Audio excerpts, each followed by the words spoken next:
और जब तक तानाशाह नहीं झुकेगा, हमारी एमएसपी पे गारंटी का कानून नहीं देगा, ये किसान ऐसे ही लड़ता रहेगा, चाहे दिल्ली का बॉर्डर हो, चाहे लाल किले का बॉर्डर हो। और मैंने तब भी कहा था जब मैं आंदोलन में था कि हम वो किसान हैं जो पानी की बौछारों से नहीं डरते, कि हमको डराता है पानी की बौछारों से। अरे सुन ले तानाशाह दिल्ली में बैठे हुए, हम उसके बच्चे हैं जो सुबह कुल्ला ही करते हैं ट्यूबवेलों की धारों से। हमारा उगाया हुआ सब्जी दिल्ली जा सकती है, हमारे उगाए हुए फल दिल्ली जा सकते हैं, हमारा पैदा किया हुआ दूध दिल्ली जा सकता है, लेकिन ये देश का किसान दिल्ली नहीं जा सकता। ऐसा हो सकता है? तो क्यों नहीं जा सकता दिल्ली?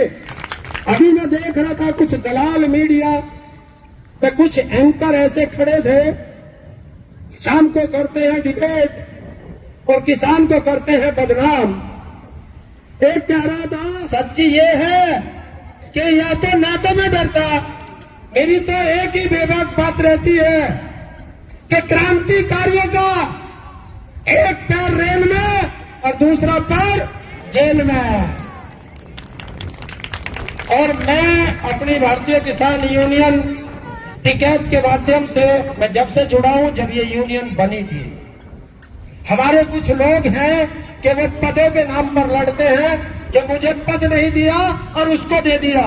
तो आज आपको बता दूं, मैं बाबा महेंद्र सिंह टिकैत ने जब यूनियन बनाई थी, मैं तब से हूं और आज तक मैंने यूनियन में चपरासी का भी पद नहीं लिया। लेकिन देश के लोगों का जो प्यार मिलता है वो मुझे दुनिया का सबसे अमीर आदमी बना देता है। मैं चाहता हूं कि आज अडानी आए चाहे अंबानी आए, मेरे से ज्यादा मालदार कोई नहीं होगा, क्योंकि मैं जिधर निकलता हूं उधर ताऊ ही ताऊ हो जाती है। तो ये दौलत है मेरी। तो मैं चाहता हूं आप सब लोग भी एक ऐसे इंसान बनो कि हर इंसान आपसे प्यार करे। आप लोग पड़ोस में बहुत लड़ते होंगे एक दूसरे से, महिलाएं अधिकतर लड़ती है एक दूसरे की बातें करते हुए, तो उन बातों में अपना समय नष्ट ना करें। अगर कोई आपसे लड़ रहा है तो थोड़ी देर के लिए चुप हो जाइए, वो अपने आप चुप हो जाएगा और आपकी एनर्जी खत्म नहीं होगी, क्योंकि जो आपसे लड़ रहा है समझ लो वो आपकी तरक्की को रोक रहा है। तो ये सोच करके आप लड़ना बंद कर देना, एक दूसरे का साथ दो। कोई बीमार है उसकी मदद करो, कोई बच्चा पढ़ने के लिए मजबूर है कि वो पढ़ना चाहता है, तो हो सकता है आप उसको 10 रुपए की मदद करो, तो वो आपकी सबसे बड़ी सहायता होगी एक दूसरे के लिए।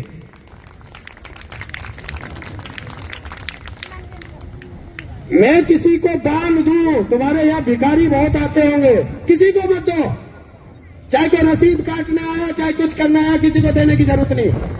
आप अगर 10 रुपए खर्च करते हो तो ऐसे व्यक्ति पे करो जो मजबूर है, जो अपाहिज है, और वो भी देख लेना कि जो उसमें थैलियों में माइक लगा के मांगने आ रहे वो मजबूर नहीं, वो ठेकेदार के द्वारा छोड़े गए हैं जो 2-2, 3-3 हजार रुपए रोज कमाते हैं। तो ऐसे लोगों से बचना जो मजबूर हो, तुम्हारे आसपास होगा। आप ये मत देखो कि हम गाजियाबाद में जाकर के मदद करेंगे, अपने गांव में सबसे ज्यादा आप मदद कर सकते हो। अपने गांव में अगर आपने मदद कर दी तो समझ लेना आपने पूरे देश की मदद कर दी। और अपने किसान भाई है, जो मजदूर भाई है, एक दूसरे को अलग मत समझना। किसान के परिवार अगर किसान से कंधा मिला के चल जाए तो आप देख लेना, अभी तो हमने ऐलान भी नहीं किया कि हम दिल्ली जा रहे हैं और बॉर्डर पर दीवार लग गई है, तार खिंच गए हैं। तो ये डर सरकार को हमेशा बना रहे, ऐसा पैदा करके रखना, और वो आपकी एकता से ही डर बनता है। और एक कहावत है कि जब जब तानाशाह डरता है, क्योंकि देश में प्रधानमंत्री नाम की कोई चीज नहीं बची, देश में है एक तानाशाह, और जब जब तानाशाह डरता है तो वो अपने किले की घेराबंदी कर देता है। ऐसे किले की घेराबंदी होती है कि, और फिर मैं अभी हमारे साथी कह रहे थे कि पंजाब में हमारे पंजाब के भाई चले हैं और उन पे गोलाबारी हो रही है। तो मैंने भी कहा था कि कोई हेरा गेरा नत्थू खैरा नहीं आ रहे, देश का किसान आ रहा है। अगर धूम धड़ाके से स्वागत नहीं करेगी सरकार तो और क्या होगा। तो ये धूम धड़ाका अभी कम हुआ है, अभी तो रफेल भी आएंगे। रफेल आ चुके हैं, वो जो ड्रोन से बम बरसा रहे हैं वो रफेल ही मान लो, वो भी तो उड़ के ऐसे ही बरसाएगा। तो एक दिन में 5000 गोले, पहली बार हिंदुस्तान के इतिहास में किसानों के लिए 5000 गोले एक दिन में। और धन्य है वो पंजाब का किसान जिन्होंने आजादी की लड़ाई में सबसे ज्यादा शहीदी दी थी और फिर किसान आंदोलन में डट के आ रहे हैं। और 2 किसानों की शहादत हो चुकी है, एक खनौरी बॉर्डर पर कल हो चुकी है एक किसान की शहादत, और 2 दिन पहले एक शंभू बॉर्डर पे हो चुकी है। तो मैं उन दोनों किसान परिवार को अपनी तरफ से श्रद्धांजलि भेजता हूं, आप सबकी तरफ से श्रद्धांजलि भेजता हूं कि ईश्वर उनके परिवार को उस दुख को सहन करने की शक्ति दे। और जो जो घायल हुए हैं उन शहरों से कहता हूं कि फिर तैयार हो जाओ, लड़ना यही है। और जब तक तानाशाह नहीं झुकेगा, हमारी एमएसपी पे गारंटी का कानून नहीं देगा, ये किसान ऐसे ही लड़ता रहेगा, चाहे दिल्ली का बॉर्डर हो चाहे लाल किले का बॉर्डर हो। और मैंने तब भी कहा था जब मैं आंदोलन में था कि हम वो किसान हैं जो पानी की बौछारों से नहीं डरते, कि हमको डराता है पानी की बौछारों से। अरे सुन ले तानाशाह दिल्ली में बैठे हुए, हम उसके बच्चे हैं जो सुबह कुल्ला ही करते हैं ट्यूबवेलों की धारों से। अभी मैं देख रहा था कुछ दलाल मीडिया पे कुछ एंकर ऐसे खड़े थे, शाम को करते हैं डिबेट और किसान को करते हैं बदनाम। एक कह रहा था कि एमएसपी गारंटी का कानून लागू करने से सरकार पर कर्जा बढ़ जाएगा। इन मूर्खों को ये नहीं पता कि एमएसपी बढ़ाने से, एमएसपी का गारंटी कानून देने से कैसे देश पे कर्जा बढ़ जाएगा। तो मैं आपको समझाता हूं, जो भी कोई तुमसे ये बात कहे तो उसे बता देना, सरकार एमएसपी पे हमारी फसल खरीदती है जितना उसको जरूरत होती है। हमने कहा है कि जितना सरकार को चाहिए वो एमएसपी पे खरीद ले, और जो बाजार में बिकता है वो हमारा उसी एमएसपी पे बिकना चाहिए, क्योंकि ये बड़े बड़े व्यापारी सस्ते में किसान की फसल खरीदते हैं और फिर गांव में लोगों को बेचते हैं, शहरों में मजदूरों को बेचते हैं। तो हमने क्या बुरा कहा, हमारी फसल जो रेट सरकार ने तय किया, तय भी हमने नहीं किया कि हमारी फसल कितने में बिकेगी। सरकार के जो बड़े बड़े लोग बैठे हुए हैं उस चमचमाती कोठी में, जिनको ये नहीं पता कि जो बिजली अमेंडमेंट बिल वो लाए हैं उसमें लिखा है कि अगर कोई भी किसान हो, मजदूर हो, अपने यहां अगर 2 पशु पालेगा तो उसको कॉमर्शियल मीटर अपने घर में लगवाना पड़ेगा। अब इनसे कोई न पूछे कि जो हम गाय और भैंस पालते हैं, जब वो ब्याती है तो एक बच्चा देती है तो वो तो 2 हो जाएंगे, तो कमर्शियल मीटर लग जाएगा। अब या तो उसके बच्चे को मार दो या कमर्शियल मीटर लगवा लो। तो ऐसे ऐसे मूर्ख बैठे हैं हमारे ऊपर कानून थोपने के लिए, और जो अंधभक्त हैं वो ताली बजा देते हैं, वहां बैठ के ताली बजा देते हैं।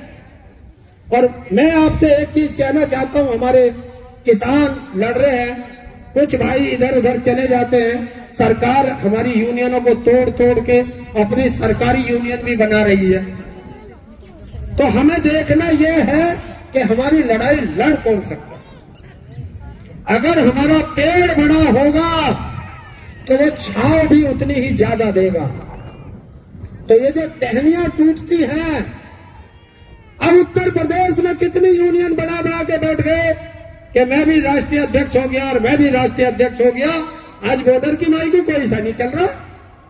अगर टिकैत साहब आज ऑर्डर कर दे तो कल को एक तंबू गाड़ के बैठ जाएंगे वहीं और लिख देंगे हम भी राष्ट्रीय अध्यक्ष।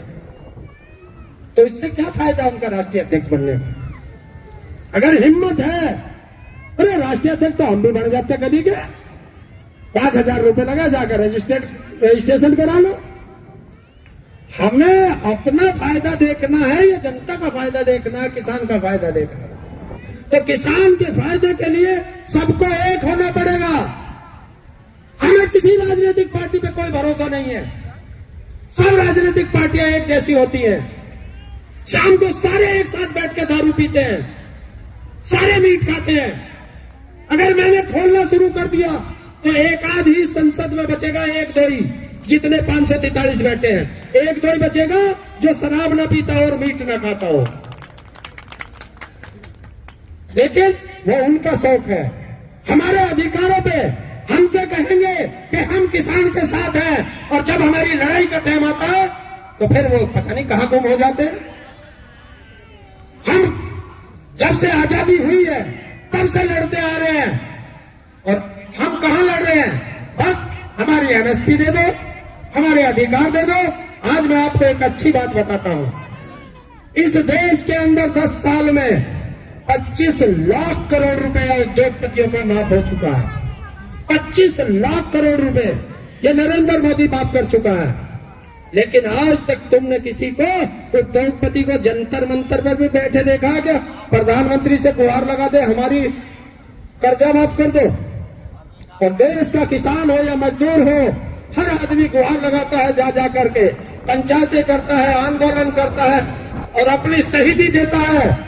लेकिन सरकार सुनती नहीं है। क्यों? कि हम लोगों में एकता नहीं है। हम लोगों में एकता नहीं है। और जिस दिन हम लोगों में एकता हो गई, उस दिन हमें मांगने की जरूरत नहीं पड़ेगी। ये सरकारें तुम्हारे पास आएंगी और जिस तरह उद्योगपतियों का कर्जा माफ करती है, जिस तरह उद्योगपतियों को सुविधाएं देती है, वो आपको देंगी। जो उद्योगपति हैं पूरे देश में केवल 3% टैक्स देते हैं, केवल 3%। भारत का जो टैक्स आता है उसमें केवल 3% टैक्स देते हैं। और जिस बिरादरी से आप आते हो, किसान बिरादरी से, ये देश के अंदर 47% जीडीपी देती है और 60% रोजगार देती है आपके बच्चों को। और फिर भी आप दुखी? तो क्यों दुखी हो? इस पे विचार कर लेना आज शाम को बैठ के। और अभी बता देता हूं कि दुखी इसलिए हो कि तुम जाति और धर्म में बटे पड़े हो। जब तुम्हारा लड़ाई का समय आता है, 5 साल में एक बार आता है, तुम किसी सांसद से ये नहीं पूछते कि 5 साल तू हमारा नुमाइंदा रहा है संसद के अंदर, तूने हमारे जिले के बारे में क्या बात करी है। अगर तुम्हारा सांसद तुम्हारे गेट पे आए तो जब तुम उससे पूछोगे तो वो कहेगा कि राजस्थान में हमने ये कर दिया, मध्य प्रदेश में हमने ये कर दिया, बंगाल में ये कर दिया, बिहार में ये कर दिया, पर तुम्हें ये नहीं बताएगा कि तुम्हारे गाजियाबाद में क्या कर दिया। ये नहीं बताएगा। अब बिहार वाले से जाकर पूछ लो, वो कहेगा उत्तर प्रदेश में ये कर दिया, राजस्थान में ये कर दिया, मध्य प्रदेश में ये कर दिया, पर बिहार में नहीं बतावा क्या करा। क्योंकि ना तुम वहां जाओगे, ना तुमने देखा है, और तुम्हें बेवकूफ बना करके और बस तुम्हारी वोट लेगा। और जिस दिन वोट दे दोगे उसके बाद वो तुम्हारे मोहल्ले पे दिखाई नहीं देगा। फिर 5 साल फिर तुम हाथ जोड़ोगे ऐसे चुनिंदा लोगों के सामने। तो इसलिए, और क्यों? क्योंकि हम बटे हुए हैं। हम बटे हुए हैं, इसलिए वो हमारी छाती पे चढ़े हुए हैं। और हम कहते हैं तुम एक साथ आ जाओ, उनकी छाती पे ट्रैक्टर हम चढ़ा देंगे। सब एक साथ आ जाओ, उनकी छाती पे अगर ट्रैक्टर न चढ़ा दे, उनकी औकात है हमारा रास्ता रोक दे। मैं वही बात कहना चाहता हूं कि हमारा उगाया अनाज दिल्ली जा सकता है, हमारा उगाया हुआ सब्जी दिल्ली जा सकती है, हमारे उगाए हुए फल दिल्ली जा सकते हैं, हमारा पैदा किया हुआ दूध दिल्ली जा सकता है, लेकिन ये देश का किसान दिल्ली नहीं जा सकता। ऐसा हो सकता है? तो क्यों नहीं जा सकता दिल्ली? और देश का प्रधानमंत्री हमारे रास्ते में इतने वो खड़े कर रहा है। अगर उसके ये लगता है कि हम दिल्ली नहीं जा सकते तो उसको हैदराबाद भेज दो, हम हैदराबाद चले जाएंगे। उसको पाकिस्तान के बॉर्डर पर बैठा दो, हम वहां चले जाएंगे। अरे जब देश का प्रधानमंत्री दिल्ली में है तो हम कहां जाएंगे? हम दिल्ली जाएंगे जिस दिन आदेश हो जाएगा हमारे सेनापति का। और ट्रैक्टर तैयार रख लो। और अब के जब भी लड़ाई होगी, आर पार की होगी, या तो दिल्ली हम जाएंगे या दिल्ली हमारे द्वारे आ जाएगी। और हमारे कुछ लोग आ चुके हैं, उन सबका धन्यवाद। और बहुत जल्दी हमारे टिकैत साहब हमारे बीच में पहुंचने वाले होंगे। मैंने आपका बहुत समय लिया, उसके लिए मैं आपका माफी चाहता हूं। और आपका बहुत बहुत धन्यवाद कि इतनी देर बैठ करके आप मेरे जैसे की भाषा सुन के और उसे सहन कर पाए, ये भी बहुत बहुत आपका धन्यवाद।